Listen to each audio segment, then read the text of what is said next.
The multiverse really is a fun idea, isn't it? You can do all kinds of things with it. All kinds of crazy crossovers and characters could meet. I wonder if there's a multiverse of Elliots out there. Alright now folks, now welcome back to IMO Reviews. Today we are reviewing Spider-Man.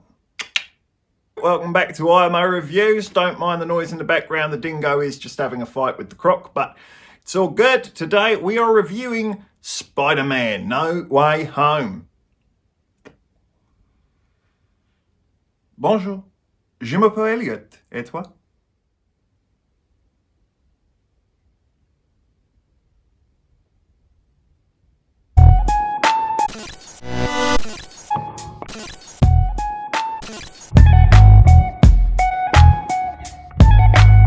Hi everyone and welcome back to my channel. Today we are reviewing Spider-Man No Way Home. Don't worry, no spoilers being talked about here. So let me do this in the vaguest way by describing the plot from what the trailer shows you. No Way Home absolutely picks up from where Far From Home left off. Everyone now knows that Peter Parker is Spider-Man, and of course that is having a day-to-day effect on Peter Parker's life and those close to Peter Parker. So he goes to Doctor Strange in hope that they can maybe pull up some sort of magic spell that fixes this and it can be taken away and dealt with. Only the plan doesn't quite work out. And that's all you're getting from me.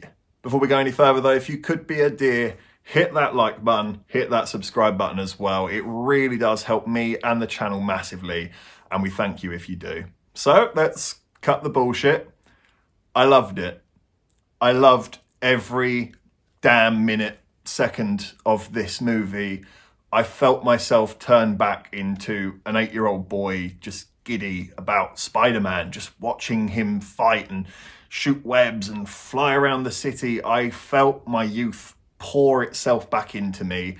I was beaming through this movie. I was just smiles to my ears. I loved this film. Now to be a little bit more professional, the film really does not rely on the callbacks and the easy please for the fan. As you might have guessed from the trailer, there are callbacks. Alfred Molina's Doc Ock is in here. Willem Dafoe's Green Goblin is in here.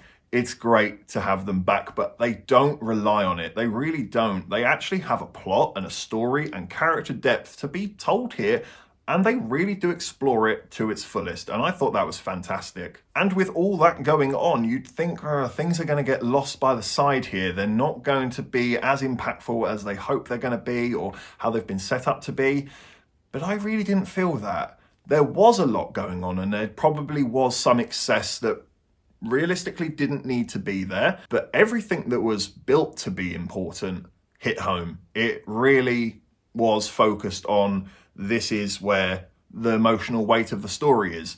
And I thought they recognized that fantastically. The things that were excess were the things that you didn't really care about anyway. Peter Parker finds himself in a position that we all have found ourselves in, where we just have too much going on in our lives and we can't give everything 100% of our attention because there's everything going on, and you're in this constant state of fear that something really important to you is going to be broken. It's not going to be there anymore. It's so damn relatable. Everyone can see themselves in Spider-Man's shoes in this movie. That isn't just the writing either. A lot of praise needs to be given to Tom Holland. He owned it in this movie. He really is a fantastic Spider-Man.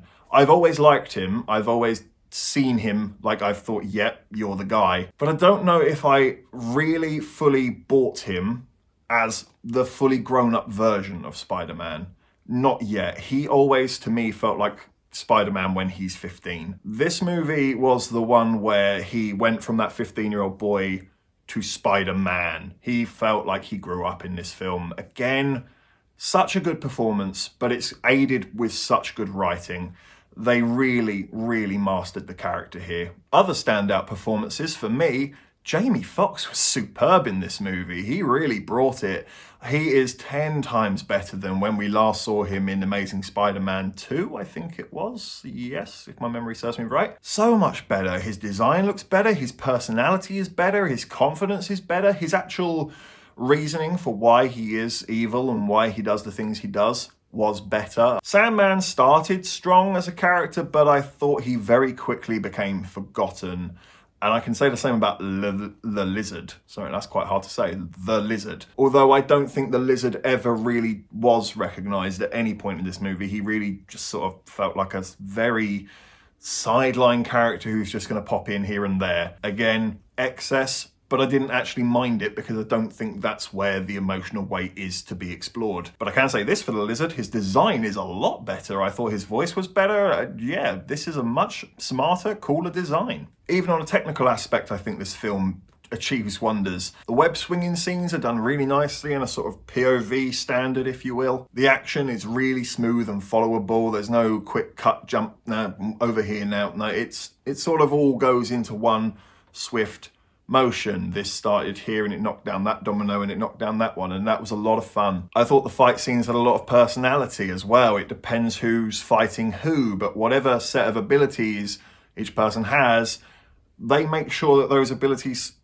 sort of put each other up against each other and say which one is the stronger. Would this defeat that, or would that defeat that? And sometimes it's 50-50, and it's actually quite exciting to see how it unfolds. It's very creative, very good action, really brought to life nicely. Great job. I do think the pacing has some problems, but it's only minimal. I thought this was a pretty damn good ride when you consider how much is going on here.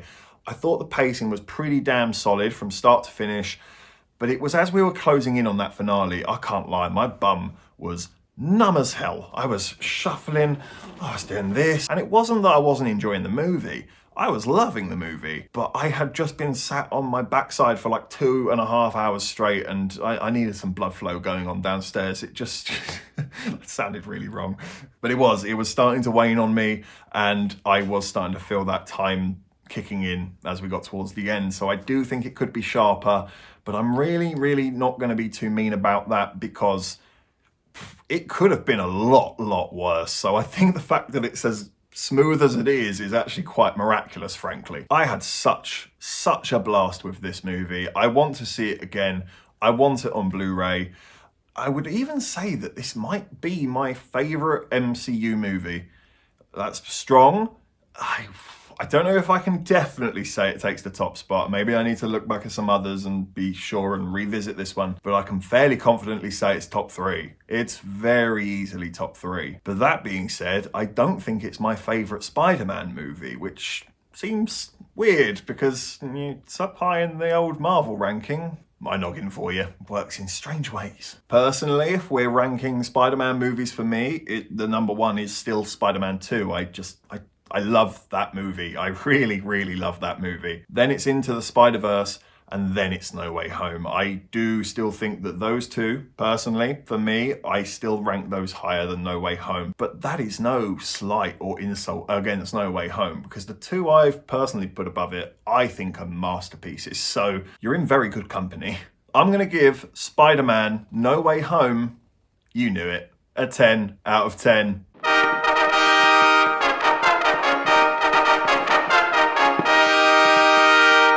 Thank you for watching this review. Please be sure to hit the like button and hit the subscribe button as well. And please hit the comment section if you have seen the movie. Let me know what you thought about it. Please be considerate for other people. If you're going to use spoilers or discuss spoilers, can you at least put some gaps or some warning to let other people know? But apart from that, comment as much as you please. Take care, and I look forward to seeing you on the next review.